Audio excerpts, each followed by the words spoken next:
2020 baseball is back, and I have had my first start of the year. Not so good for the team. Ended up losing the game, but it was a good start for me personally, and because this is my personal YouTube channel, we're going to break down some of the at-bats, some of the highlights, and a couple of the lowlights as well. Some of the best at-bats, some of the worst at-bats, so let's jump right into it. I call this crisscrossing the corner. You know, tunneling is a crazy concept. There's no way a big leaguer swings at that. If this ball's 1-7, he absolutely crushes it. Boom, that's the breaking point. All right, and as I'm going to pitch against the Tigers in a couple more days, I'm not going to go over the scouting reports like I normally do, or exactly what I was trying to do to the hitters. That would be dumb. I would be giving them free information about how I tried to get them out, but we're just going to watch through it, and then I'll point out a couple good sequences, tunnels, stuff like that, some of the inside, you know, kind of what I was thinking, and some of the little communications between the hitter and I. So let's take a look at a couple of the at-bats that we're gonna watch.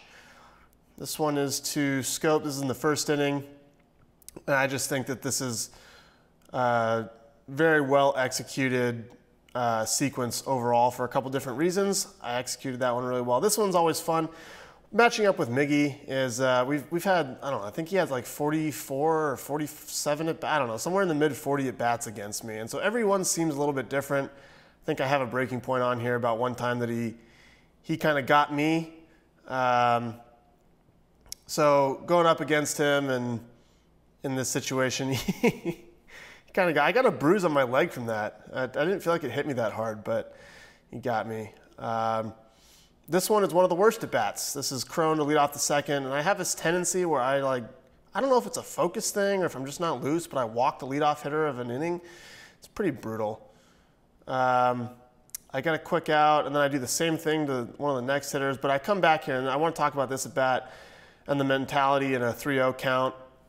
But I execute these pitches, like that sequence of pitches, really well. And then here's my good friend, old nemesis, I don't know what you want to call it, but Nico Goodrum, just homering me again. I think that's the third one he's hit off me, maybe fourth. I walked Crone in the first, and I came back and executed a pretty good sequence here. Lots of good tunnels. Ended up getting the strikeout.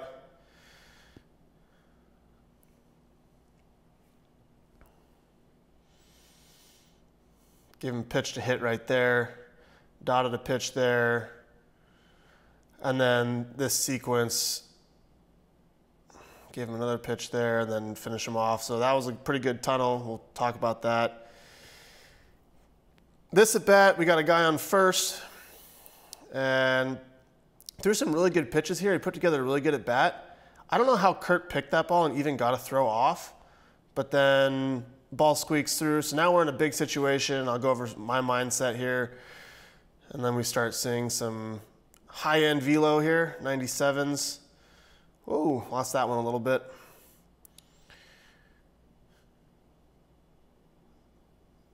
And the finishing touch there at 98.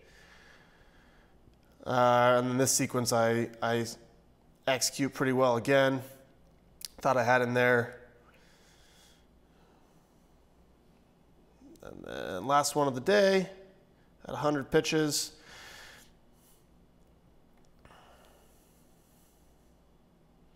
Really good take right there. Not sure how he took that, and then we get the strikeout. So let's go through it. The first at bat here to scope, one out in the bottom. I struck Goodrum out to start the game off, and then we get this at bat to scope. We get this.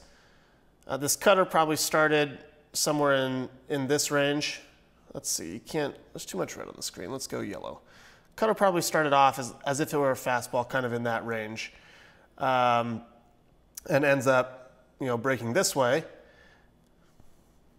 Let's get a better arrow. Okay, and then the next pitch comes back, and we dot a fastball here, which probably started off, you know, in the same location and stayed up and moved this way a little bit. So these two are a really good tunnel, and it sets up what I'm trying to do here. Now, we get a swing and miss on the up and in.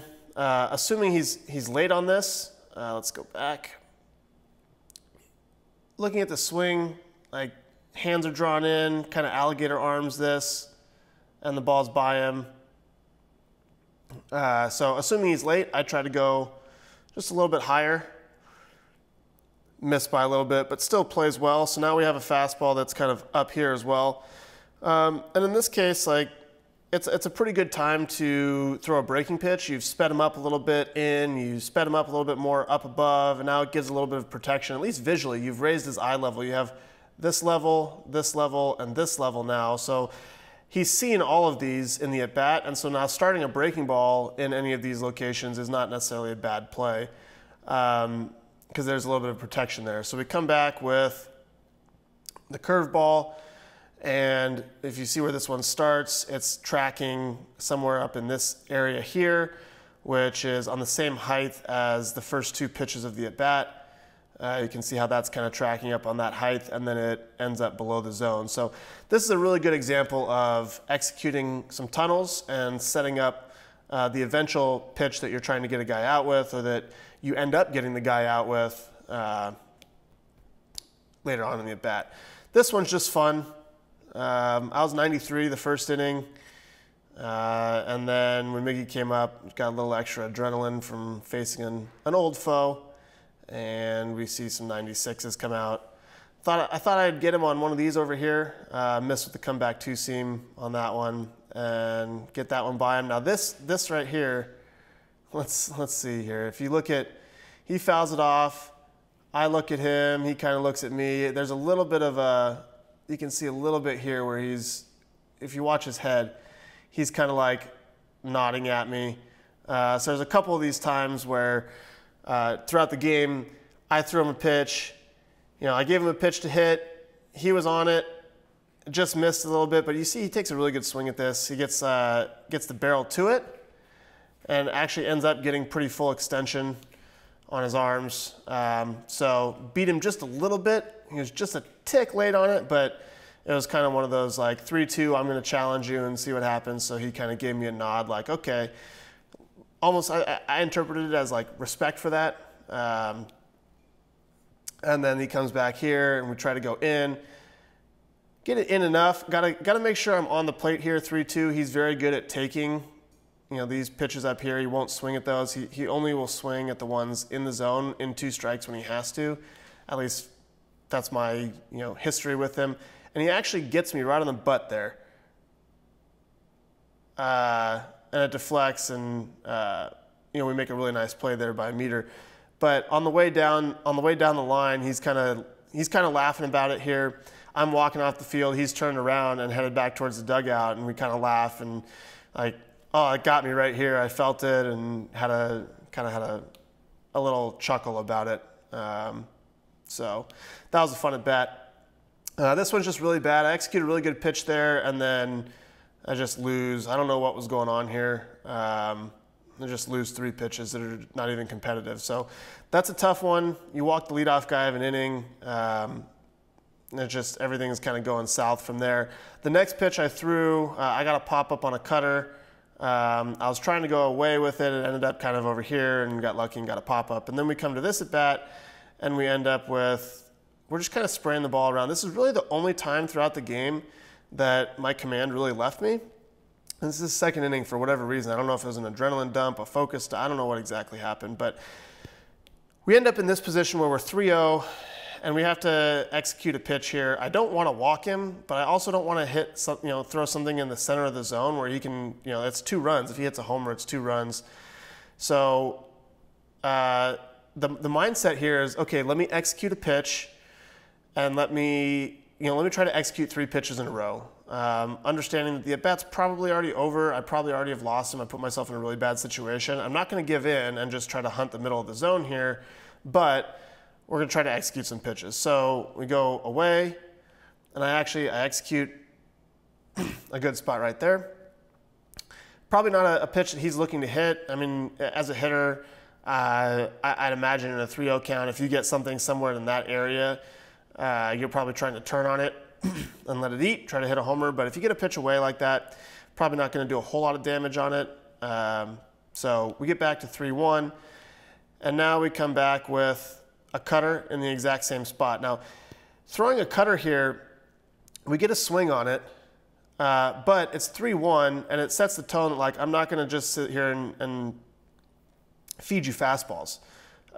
So now in the hitter's head, he's got to be thinking, okay, well, if he threw that 3-1, then what's he going to throw 3-2? I know as a pitcher sitting in the dugout, I'm watching games, and I see a guy throw a breaking ball 3-1. I'm like, oh man, as a hitter, what do you do here? Do you sit breaking ball again because he threw it 3-1, or do you sit on a fastball? Like, it just puts that thought in your head. Whereas if you get a fastball 3-0, you get a fastball 3-1, like, you're probably going to get a fastball 3-2. It kind of leads you to the spot a little bit more in some sense. But we execute this pitch here. Now we come back and we throw a 3-2 cutter.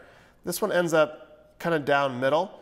But again, 3-2, a cutter that starts kind of off the plate over here and is working back down, isn't the pitch that you're really looking to do a ton of damage on. You can do damage on it, but in a 3-2 count, after throwing that confusion in there in 3-1, it's tough to stay on that pitch. So he takes a pretty good swing at it there, and now we come back with a fastball, perfectly executed up here in the up and away corner. Probably tunneled height-wise really well with this pitch here, the pitch right before it that he fouled off. So he sees 87 on this level, and then we get 95 up top, and we get it by him. So a good way, a good mentality. I was 3-0. I kind of reset myself and came back and said, okay, let me see if I can execute 3 pitches in a row. And we ended up getting the strikeout. Here is the homer. Takes a really good cut at this. At least I perceived this as a really good cut. It's 0-0. He gets pretty full extension on it.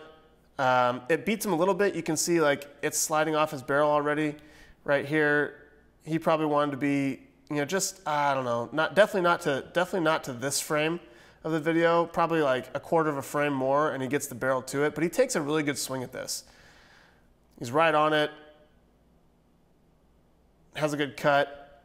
So we go here, try to go a little bit higher, a little bit more in, see if we can get another foul ball. I actually misread that in the game. Now that I'm watching it again, I interpreted it as he was a little bit late on it and fouled it back. Turns out on video he wasn't, so probably good that I actually missed with this pitch, but didn't really end up changing the result. Now after a couple fastballs in, we try to go with the backdoor cutter there, and then 2-1. I throw this pitch right where I want to, trying to get, usually with lefties, most lefties, you get a fastball up in this area, and it's kind of like a fly ball to left. There's not a whole lot of damage done in the up and away area on fastballs, at least against my fastball. But this is, I mean, he is fully on this. The hands get fully extended. That's what you want to see as a hitter. I mean, head's on it, hands are fully extended, barrel, dead on time, and we end up with a homer. So I think that's his 3rd or 4th against me. I'm going to have to go back and watch some video and figure out how to get him out next start. Next one up here, try to go with a curveball, miss. This is a really good tunnel, so that's really what I wanted to point out here. So the first curveball, let's go back. This curveball starts off, you can see the peak of it, it's starting off somewhere on this height. And we'll just talk about heights here since I can't do overlays right now. This next fastball comes in and it's kind of on this height. So we have similar heights there. Trajectories, the curveball obviously is popping up, the fastball's a little bit more straight, but the heights that they're starting at are similar. All right, next one, we get a cutter, and you can watch this one all the way in. This starts off like a fastball on the exact fastball height and ends up at the bottom of the zone, or close enough to the bottom of the zone. Now it's off.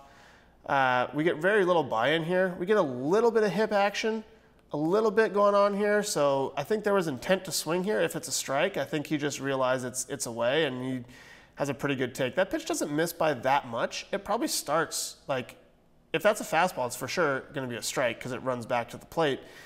So we end up in this 2-1 count. But we've hit that same height 3 times.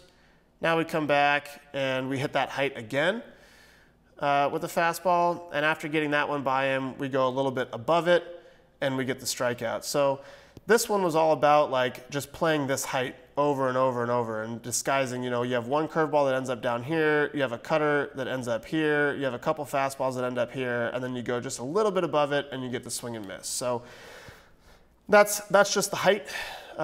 You can play that game away, you can play that game in, you can play that game down. You can really play that game anywhere. I mean, down, it's, you know, the four seam is a strike and it's a slider in the dirt, and maybe it's a changeup over here. This is a game that like Masahiro Tanaka plays this all the time. He works the bottom of the zone with that split finger and that slider.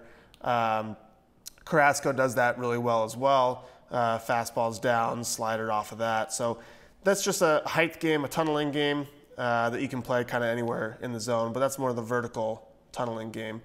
This one here, this is the pitch just off in that kind of sets up the entire at bat. Miss with that one. Come back. This is a 2-0 pitch, like to a lefty, not where you want to throw it. So I missed that zone for sure. Got fortunate that he took that pitch. Come back, dot that one. Freeze. I mean, that's probably the best freeze fastball that I've thrown in a while. Yeah, I mean, 2-1 count, you're not going to do any damage with that. It's basically a free strike if you can execute it, so did well on that one. And then we come with a curveball. Now this curveball starts like way up here. I was trying to go more down, not that far down probably. I was trying to go a little bit below the zone here, see if we get a swing, but make it close enough where it's not an easy take. Threw it in the zone. I'm okay with that. We get a foul ball, but not really much tunneling going there. Come back again with this same height, kind of middle of the zone. Again, get away with one there, but we're 2-2.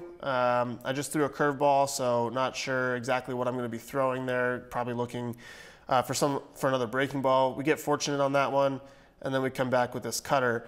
And what I said about the first pitch in the at bat, you know, it starts off in. But I also have, that's a four seam, I also have this hip shot 2-seam that I throw, and I've thrown it to Stewart a couple times. I think he actually hit a homer on it one time in Cleveland, but I do have that pitch. So he sees this one at the same height as the fastball in and the fastball middle that he just missed. And this cutter starts off at the same height, and we get the swing. Not sure if it's going to be the 2-seam running back or the 4-seam kind of in here. And this one ends up just bottoming me out, and we get that swing and miss. So the first pitch, establishing that we're going to go in here, kind of set up the finishing pitch on that one. This one is kind of the biggest sequence of the game. We got a guy on first, one out, get behind here, throw a cutter, just kind of yank it off. We actually get a little bit of action out of the hitter, which is telling. So even though this looks like a waste pitch, we kind of get a sense of where he's at. He's looking to be aggressive in this situation. All right, so we get that take, come back. Again, we get that swing. If you look at the height of these pitches, let's go back. So the height comes out, you know, we're about this level. Go to the next one. Fastball is just on that level as well. We get a little bit of a freeze. Not intending to go up here, but you saw that. You see how this pops up. If this is a fastball, it ends up kind of up here. So we get this like kind of almost a buckling of a sense. It's not buckling because it's not coming at him, but he's just like, he's going to swing and he's shutting it down, and then he realizes, oh, okay, it's coming back into the zone. So we get that. We get to 1-2. Try this. After that upper shelf cutter, I try this up and away fastball. We get buy-in again. He's kind of jumpy. He's kind of caught in between. That's what I'm reading here. Pretty good pitch. I'm really happy with that execution. Don't get the swing. And then we try to come back with a slider. Again, kind of at that elevation. That same type of trajectory where it's going to be a fastball here or a cutter here, or we get this slider kind of off the plate here. Now, I preferably would have had this one down a little bit, but missed a spot. It gets off the plate. We get a foul ball. Now, after all of these tunnels up here, I figured I'd throw a curveball down, try to work off that tunnel, and we just miss a little bit. We still get buy-in out of, we still get buy-in here. Like I said, he's kind of jumpy. It's kind of coming back to this original line that we worked early. We don't get a chase here, but now we've had like this line established and this line established for strikes during the at-bat. So again, we're setting up this like different eye levels that you can play off of later in the bat for tunneling purposes. Now, one thing here is like the runner's moving on this pitch, and Kurt somehow, this ball bounces well in front of him. It's a breaking ball with a lot of spin. He picks it and actually gets off a good throw. It's not really a short hop. It's a little bit of a short hop, but it's a pretty good throw given the circumstances. He's going to be safe regardless. But Kurt did a great job of picking that and giving a chance at second to get an out. Freddie's like going full bore over here to try to get to the ball, and the ball kind of slows down because I think it got nicked at second. I think whether it hit a glove and kind of like batted it down or something. So now Freddie's trying to stop and like block the ball and with his glove, and like it just squirts through there. So unfortunate, guy ends up at third. But now we're in a 3-2 count, and I know I have the 9-hitter on deck. This is the 8th hitter. I got the 9-hitter on deck, and I was like, okay, we've worked, this level, and we've worked slider and curveball off of it. We've worked this level here with, throughout the at-bat. So I just, in my head, I'm like, I gotta get this guy. I'm gonna execute a pitch here, and I'm thinking, fastball away. I'm just gonna beat him with a heater here. And we get that kind of late swing. He's looking out there, not sure if it's going to be breaking away, and we get this little defensive swing. Again, he was kind of caught in between.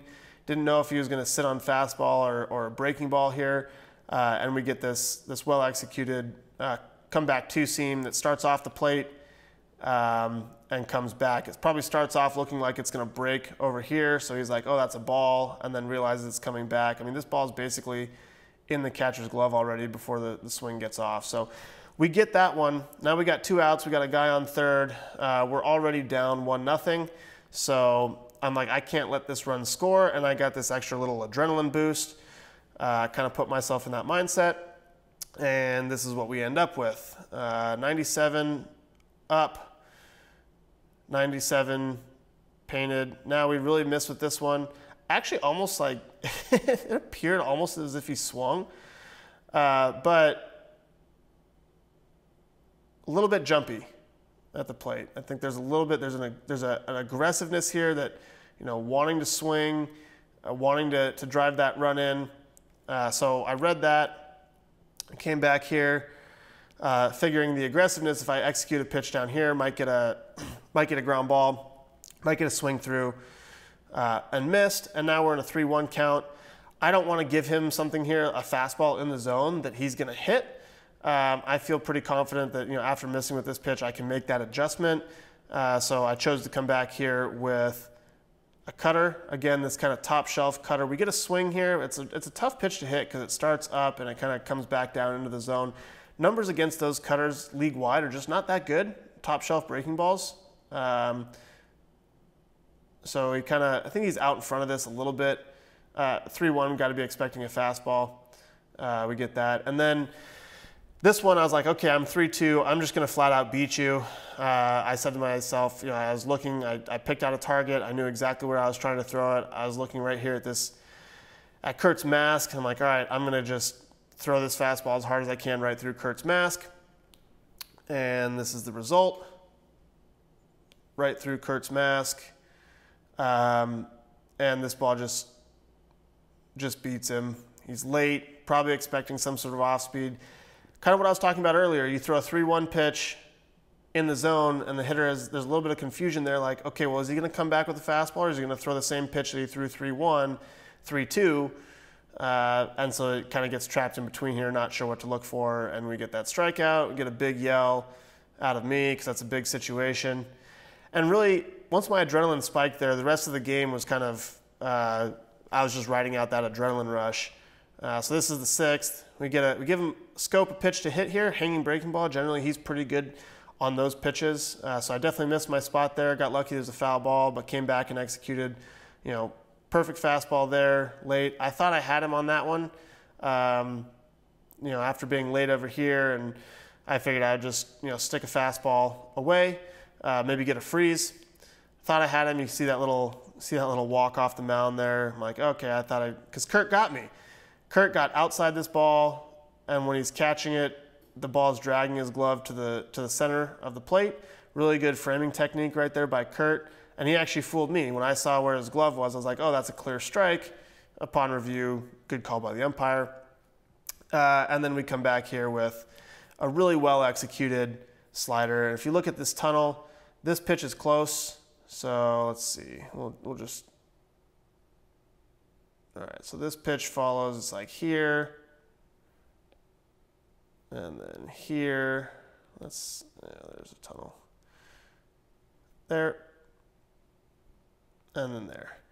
And then we come to the next pitch, this is the slider, and you can see it follows almost that exact line, and then ends up away and slow. He misses this one because it's off the end of the bat, but he's also out in front of this. The barrel clears before the ball actually gets to the hitting zone. So this is a tunnel. It's movement and it's speed that generates this swing and miss. Earlier in the game, I threw him this exact same pitch, and he was able to stay on it and ground out. It was still an out, but he was able to put it in play. But the fact that this tunnel preceded this tunnel, and it was close enough to the zone to get buy-in, we end up with a swing and miss here. So, and then this is the last at bat of the game for me. Curveball down, curveball. Had a good feel for the curveball right now. Came back with it, and then we end up with this slider. And this is a good indication to me. I read like there's some buy-in here, but the only way he lays off this pitch, in my opinion, is that he's looking somewhat slow. He's like, okay, this is going to be something slow. He's seen 3 curveballs in a row. He's kind of slowed down. He's looking over there. It starts off clearly in the zone, and then breaks away. You know, my slider has like 17 inches of lateral break. So when a ball ends up like here, like 6 inches off, that means it started off on a trajectory that was about middle and really like, you know, slid this way. So that's why we get all this buy-in here. I'm like, man, how do you not swing at that pitch? The only way you don't swing at that pitch is that you're looking slow away. So chose to come back with fastball. Again, you know, right, the same exact sequence that we just talked about in reverse. We get this slider away, and we get a take. Draw this tunnel again, just so you guys can see what I'm talking about. There we go. Okay, and then the slider ends up here. And then we come back with the next pitch, which is the fastball, and you can see it track that exact same line, and then ends up, and he's late on this, the ball's by him, and we get that strikeout. This is my last pitch of the game. You can kind of see my delivery here. Watch my delivery when I spin off here. Like, my foot kind of rolls this way. This is atypical for me because this leg, calf, hamstring, cramped on that pitch, like in the middle of the pitch. And I was like, ooh, I don't know what happened there. So thankfully David came out and got me. It was definitely the right time to come out because I could have kept going for sure, but I was cramping, so it doesn't make sense at this point. So that was my outing, some of the highlights, some of the lowlights. Overall, a really good game. For me personally, I executed really well. I was proud of that. And we'll come back and face the Tigers again here in a couple days, and I'll have some surprises up my sleeve for them for the next time. So that's all for today. Hopefully you guys enjoyed. Hit that subscribe button if you haven't already, so you don't miss any of this content. I'll be trying to get analyses